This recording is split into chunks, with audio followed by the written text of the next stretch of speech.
जम्मू काश्मीरच्या पहलगाम येथील दहशतवादी हल्ल्याला आज एक आठवडा पूर्ण झालाय। 22 एप्रिलला भारताचं नंदनवन समजल्या जाणाऱ्या जम्मू काश्मीरमध्ये पर्यटक आनंद घेत असताना अचानक दहशतवादी हल्ला झाला। या हल्ल्यामध्ये जवळपास 26 पर्यटक मृत्युमुखी पडलेत आणि संपूर्ण देश हळहळलाय। यामध्ये महाराष्ट्रातीलही 6 पर्यटकांचा समावेश होता।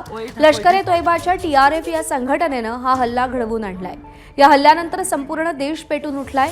केंद्र सरकारकडूनही कठोर पावलं उचलली गेली आहेत। आतापर्यंत 9 दहशतवाद्यांची घरं उडवण्यात आली आहेत। तसंच जगभरातून अनेक देशांकडून भारताला पाठिंबा मिळतोय, तर काही मुस्लिम राष्ट्रही भारताच्या समर्थनात उतरल्याचं दिसून येत आहे।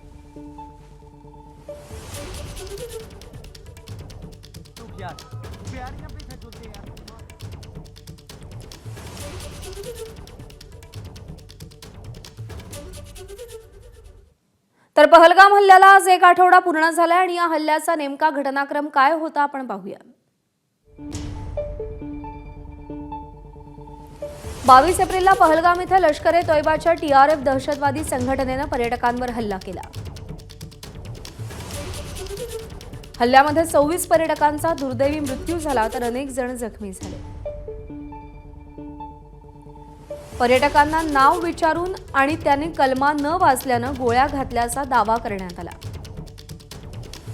भारतीय लष्कर आणि NIA कडून हल्लेखोरांचा शोध घेण्यासाठी तीव्र मोहीम सुरू करण्यात आली। आसिफ शेख आणि आदिल गुरी या 2 दहशतवाद्यांची नावं समोर आली।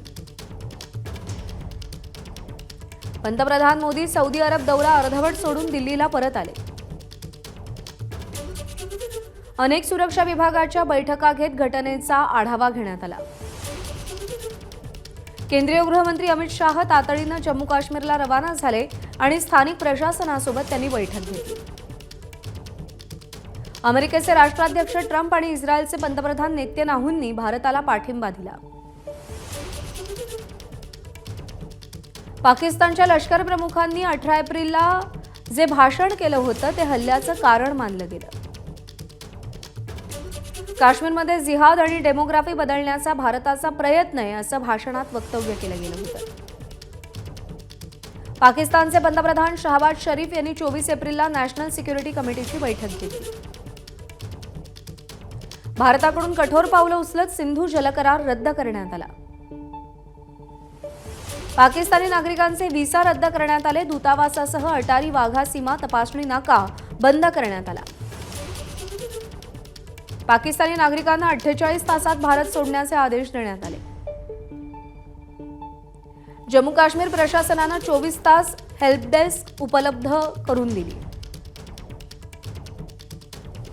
1 ते 7 एप्रिल दरम्यान हल्ल्यासाठी रेकी झाल्याचा खुलासा करण्यात आला।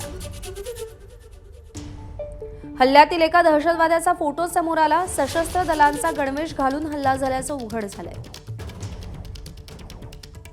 27 एप्रिलला हा पाकिस्तानी नागरिकांसाठी भारत सोडण्याचा शेवटचा दिवस होता।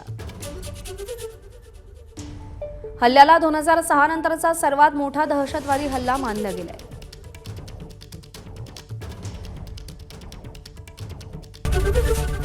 ABP माझा, उघडा डोळे बघा नीट।